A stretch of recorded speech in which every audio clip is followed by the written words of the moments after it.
Hello and welcome to all of you in my next class. आज हम जो पढ़ने वाले हैं वो हमने जब जंतुओं का वर्गीकरण के आधार जो हमने पढ़ लिए हैं उन्हीं आधारों पे ध्यान देते हुए कि वो आधार के ऊपर हम किस तरह से जंतुओं को बांट सकते हैं, उन्हें वर्गीकरण कर सकते हैं। तो उनका अगर हमको वर्गीकरण करना है तो किस प्रकार से हम जंतुओं का वर्गीकरण किया जा सकता है। तो हमने सबसे अंतिम आधार जो देखा था वो देखा था एक तंत्रिका संरचना नोटोकोड के आधार पर, कि नोटोकोड के आधार पर किस प्रकार से जीवों को कोडेटा और नॉन कोडेटा में बांटा जा सकता है। अब क्वेश्चन ये है, अब सवाल ये है कि नोटोकोडेटा या नोटोकोड जिनके अंदर नोटोकोड नहीं है उन्हें हम कहेंगे नॉन कोडेटा, उनमें कौन कौन से जीव आते हैं, और एक ऐसे जीव जिनमें नोटोकोड है उनमें कौन कौन से जीव आते हैं। तो इन जीवों को संघ के माध्यम से समझाया जाएगा। संघ एक यूनिट है वर्गीकरण की जिसे हमने अपने पिछले चैप्टर में पढ़ा था, आप पिछली वीडियोस में भी देख सकते हैं। तो इकाई के आधार पर संघ एक इकाई है, इसके आधार पर हम बात करेंगे कि संघ क्या होता है। तो हमने जो जीवों का संघ है उन संघ को आधार पर अगर हम देखेंगे, सबसे पहले हमने किन में बांटा है। सबसे पहले हमने जीवों को दो वर्गों में बांटा है, जिसे या तो कोडेटा या नॉन कोडेटा कहते हैं। उसके बाद हमने उनको संघों में बांटा है। किस प्रकार के संघ होंगे, सबसे पहले बात करेंगे नॉन कोडेटा के संघ की और उसके बाद बात करेंगे हम कोडेटा के संघ की। तो आइए शुरू करते हैं हम नॉन कोडेटा के संघ कौन कौन से होते हैं उनके बारे में। तो नॉन कोडेटा के कई सारे संघ हैं, उनका आधार हमने अलग अलग लिया है।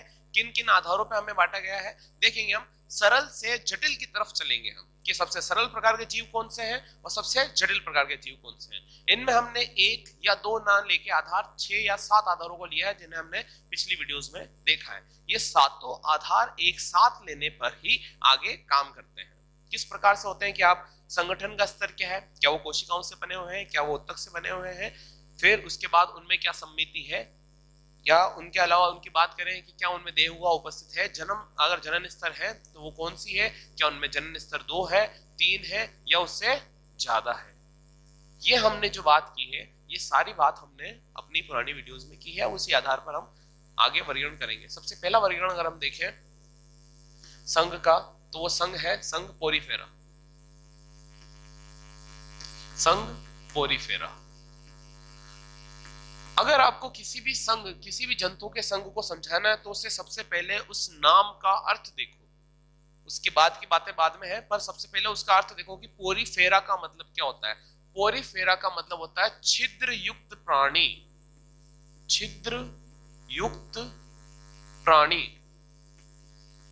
और हिंदी में इसे कहेंगे परफोरेटेड एनिमल। अगर कोई एनिमल, कोई जीव जिनमें कई सारे छिद्र पाए जाते हैं तो उन्हें हम क्या कहेंगे, पोरीफेरा कहेंगे।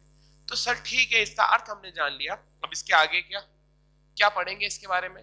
तो सबसे पहले किसी भी संघ को बताने के लिए हमें मुख्य बिंदुओं पर ध्यान देना पड़ता है। यहाँ पर मुख्य बिंदु क्या है, आप संघ पोरीफेरा के बता दिया छिद्र युक्त प्राणी होते हैं, तो आपको बताना है सबसे पहले इनका आवास। ठीक है, आवास कैसा होता है इनके, इसके बाद स्वभाव, कैसे स्वभाव के होते हैं ये, मतलब कैसे अपना भोजन कैसे ग्रहण करते हैं, ये सारी चीजें। ठीक है, इसके बाद इनकी शरीर संरचना। शरीर संरचना कैसे होती है, किनकी होती है, कैसी बनी होती है, उस आधार पर। और शरीर की कार्य की, मतलब जीवित रहने के लिए इन्हें कौन कौन से कार्य करने पड़ते हैं, जैसे श्वसन, जनन, ये किस प्रकार से करते हैं, मतलब जैविक क्रियाएं। जैविक क्रियाएं अगर आप इन सब के बारे में बता देते हैं इसका मतलब आपने उस संघ के बारे में सब कुछ जान लिया है। इसमें कौन कौन से जीव आते हैं, इनमें कई प्रकार के जीव आते हैं जिन्हें हम स्पंज के नाम से भी जानते हैं। इन्हें सामान्यतया स्पंज के नाम से जाना जाता है क्योंकि छिद्र युक्त होने की वजह से इनका शरीर स्पंज की भांति प्रतीत होता है, इसलिए इन जीवों को स्पंज के नाम से भी जाना जाता है। अब स्पंज की अगर बात करें तो आवास कैसा होता है इनका, जलीय होता है, और ये सारे समुद्री जीव होते हैं अधिकतर। मतलब कुछ इनमें स्वच्छ जलीय भी होते हैं, कुछ झीलों में भी पाए जाते हैं, नदियों में भी पाए जाते हैं, जैसे स्पोंजिला। जो कुछ जीव हैं जो स्वच्छ जल में भी पाए जाते हैं, उन स्वच्छ जल में पाए जाने वाले जीवों में उदाहरण है, एक है स्पोंजिला। स्पोंजिला जो है एक उदाहरण लिया है हमने, जो किसमें पाया जाता है, स्वच्छ जल में पाया जाता है। सबसे पहले आवास, मतलब वो कहाँ पाए जाते हैं, तो वो स्वच्छ जल में पाए जाते हैं। स्वच्छ जल में पाए जाने वाले जीव होते हैं। दूसरा है इनका स्वभाव। अगर मैं बात करूं इनके स्वभाव की कि ये कैसे होते हैं, तो ये फिल्टर फीडर होते हैं। क्या होते हैं? Filter feeder. सर ये फिल्टर फीडर क्या है? फिल्टर फीडर से आप क्या समझते हैं? फिल्टर फीडर से समझिए कि किस तरह से फिल्टर फीडर किसे कहते हैं। ये छान कर, अगर कोई खाना खाएंगे तो पानी में से उन्हें छान कर अलग करके फिर उसका ग्रहण करेंगे, इसे हम कहते हैं फिल्टर फीडर। ठीक है, फिल्टर फीडर क्यों कहते हैं? क्योंकि ये छान कर खाने को खाते हैं। जो भी खाना खाएंगे, जो भी खाद्य पदार्थ खाएंगे, वो छान कर खाएंगे। शरीर की संरचना, मैंने जैसा कि पहले ही बताया, इन्हें हम कहते हैं छिद्रयुक्त प्राणी। क्यों कहते हैं? क्योंकि इनमें विशिष्ट प्रकार के छिद्र पाए जाते हैं। तो इनका शरीर की संरचना समझने के लिए हम एक आकार यहाँ पर देखते हैं कि किस प्रकार से इनके छिद्र वो किस तरह से काम करते हैं। तो इनके शरीर की संरचना कुछ इस प्रकार से समझे हम। सबसे पहले तो इनमें एक बड़ा छिद्र होता है और कई सारे छोटे छिद्र होते हैं। अगर मैं बात करूं बड़े छिद्र की, तो ये बड़ा छिद्र क्या होता है? इस बड़े छिद्र को कहते हैं ओपरकुलम। क्या कहते हैं? ओपरकुलम। ये मुख्य छिद्र होता है जहां से जल का ग्रहण किया जाता है, जिसे जल को ग्रहण किया जाता है। और ये छोटे छिद्र कहलाते हैं ऑस्टिया। क्या कहलाते हैं? ऑस्टिया। ऑस्टिया और ओपरकुलम, ये दो छिद्र हैं जो इनके शरीर की संरचना में पाए जाते हैं।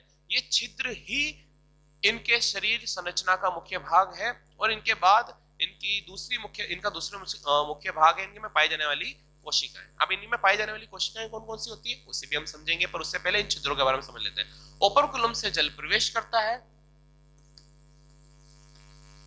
और ऑस्टिया से जल का निष्कासन हो जाता है। ये दो मुख्य छिद्र है इनमें जो पाए जाते हैं। इनके अलावा बात करें तो इनमें आपको कोई खाली जगह दिखेगी, ये खाली जगह, इसे हम कहते हैं नाल तंत्र। ये वही तंत्र है जो जल को खींचने के लिए दाब का निर्माण करता है। अगर कोई जल हम खींचने वाले हैं तो उसका दाब यहां से नियंत्रित होता है, यहां से निर्मित होता है। शरीर संरचना में अगर हम बात करें तो कौन कौन सी शरीर की संरचनाएं हैं देखिएगा आप लोग। तो इनके शरीर की संरचना में सबसे पहले तो ओपरकुलम और ओस्टिया होते हैं जो इनके छिद्र होते हैं। इसके बाद सबसे मुख्य कोशिका जिसकी वजह से संघ पोरिफेरा की पहचान होती है वो है कोएनोसाइट। क्या है? कोएनोसाइट। कोएनोसाइट जो कोशिका है, कोएनोसाइट कोशिका क्या होती है सर? ये कोलर कोशिका कहलाती है। कोलर जैसे ये कोलर है उस तरह की कोशिका कहलाती है कोलर कोशिका।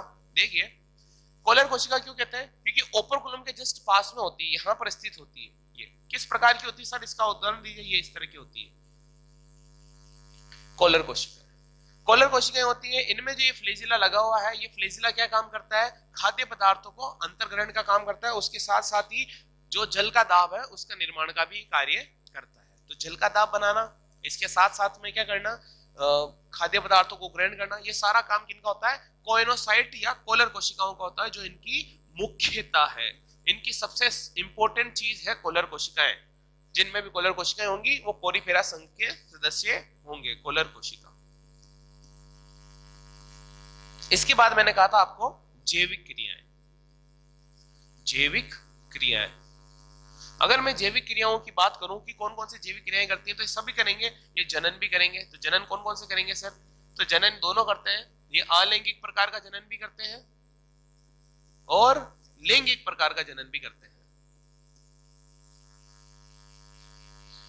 अगर मैं बात करूं अलैंगिक प्रकार का जनन कौन सा होता है, तो जेम्यूल निर्माण द्वारा। और लैंगिक जनन जो सामान्यतः युग्मकों के निर्माण द्वारा होता है वो भी इनमें पाया जाता है।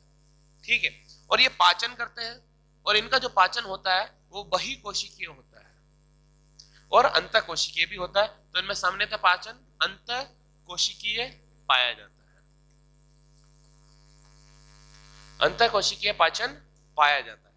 ठीक है, ये तो हो गया इनकी जैविक क्रियाओं करने का तरीका, जिनमें हमने जनन और पाचन जैसी सामान्य सी क्रियाएं देखी। इसमें सबसे मुख्य क्रिया है दाब निर्माण करना, जो ओपरकुलम और ओस्टिया के द्वारा की जाती है। सबसे मुख्य कोशिका है कोएनोसाइट।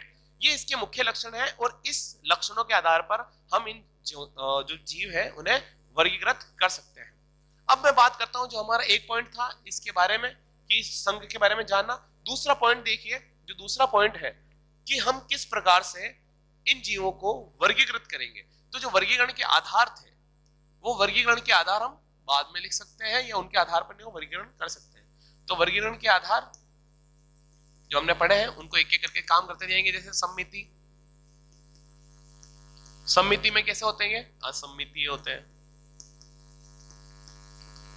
ठीक है। इसके साथ में अगर बात करूं देह गुहा, बॉडी कैविटी, तो देह गुहा अनुपस्थित होती है, अनुपस्थित होती है, ठीक है। संगठन का स्तर जो होता है, संगठन का स्तर वो कोशिकीय होता है, मतलब इनका शरीर कोशिका से बना होता है, ठीक है। सेगमेंटेशन इनमें नहीं पाया जाता, नोटोकोड अनुपस्थित होती है, इसलिए इन्हें कहाँ रखा गया है? नॉन कोड डेटा में रखा गया है। इसके साथ साथ अगर हम बात करें खंडीभवन नहीं होता है, सेगमेंटेशन नहीं होता है। इसके अलावा इनमें ना तो जनन स्तर जो होता है वो दो स्तरों का बना होता है, दो लेयर का बना होता है। तो जो जनन स्तर होता है वो दो लेयर का बना होता है, एक्टोडर्म और एंडोडर्म। ऐसा हर एक संघ में हम करेंगे ताकि हमें वर्गीकरण के आधार पर इन्हें बांटना आना चाहिए। ये हमारा सबसे पहला संघ, सबसे सरल प्रकार के जीव स्पंज। इनमें कई सारे उदाहरण हैं। सबसे पहला उदाहरण है स्पोंजिला, जो स्वच्छ पानी में रहता है। जलीय और समुद्री में कई सारे होते हैं, जैसे यू स्पोंजिया, ठीक है। ये सारे जो स्पंज हैं वो सारे के सारे स्पंज क्या कार्य करते हैं? तो अगर हम देखें ध्यान से क्या कार्य करेंगे, तो देखिए इस पे वर्गीकरण के आधारों की अगर हम बात करें कि वर्गीकरण के आधार किस तरह से कार्य करते हैं, तो असम्मिति, अनुपस्थित होना, देह गुहा का, ये हमारे वर्गीकरण के आधार थे जिनके आधार पर हमने इन्हें बांटा है, इस संघ में रखा है। इसके अलावा हम अगले संघ की तरफ बढ़ते हैं। अब हम शुरू करते हैं हमारा दूसरा संघ जिसका नाम है सिलेंट्रेटा। पर उससे पहले हम एक और मध्यम वर्गीय संघ के बारे में पढ़ेंगे जिसका नाम होता है टीनोफोरा। संघ टीनोफोरा।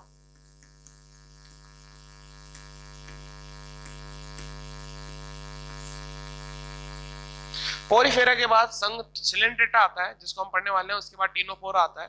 पर हम चलो ठीक है, संघ सिलेंट्रेटा स्टार्ट कर देते हैं। संघ सिलेंट्रेटा,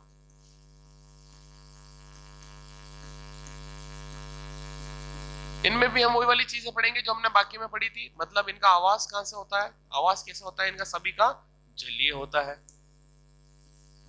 स्वभाव कैसा होता है इनका, ये सभी परपोषी होते हैं, दूसरों पे जीवित रहने वाले होते हैं।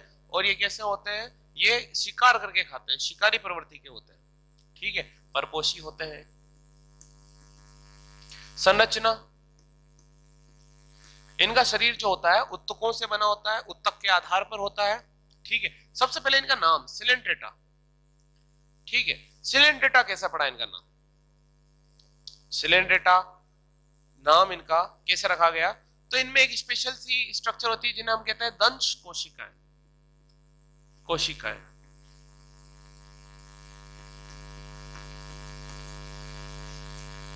दंश कोशिकाएं, इन्हें हम निडेरियंस भी कहते हैं। क्यों? क्योंकि इन दंश कोशिकाओं को नीडोब्लास्ट कोशिकाएं कहा जाता है, जिनके आधार पर नीडोब्लास्ट कोशिकाएं कहा जाता है, जिनके आधार पर इस संघ का नाम निडेरियन रखा गया है, ठीक है। तो जलीय परपोषी संरचना में सबसे इंपॉर्टेंट है नीडोब्लास्ट कोशिका, नीडोब्लास्ट कोशिका। तो नीडोब्लास्ट कोशिका की आधार पर हम इसे बांट सकते हैं, ठीक है। अब आज के लिए हम इतना ही करते हैं। अब हम पढ़ेंगे इसके बाद संघ सिलेंट्रेटा की और मुख्य जानकारियां हमारे अगले चैप्टर में। तो आज के लिए इतना ही, धन्यवाद।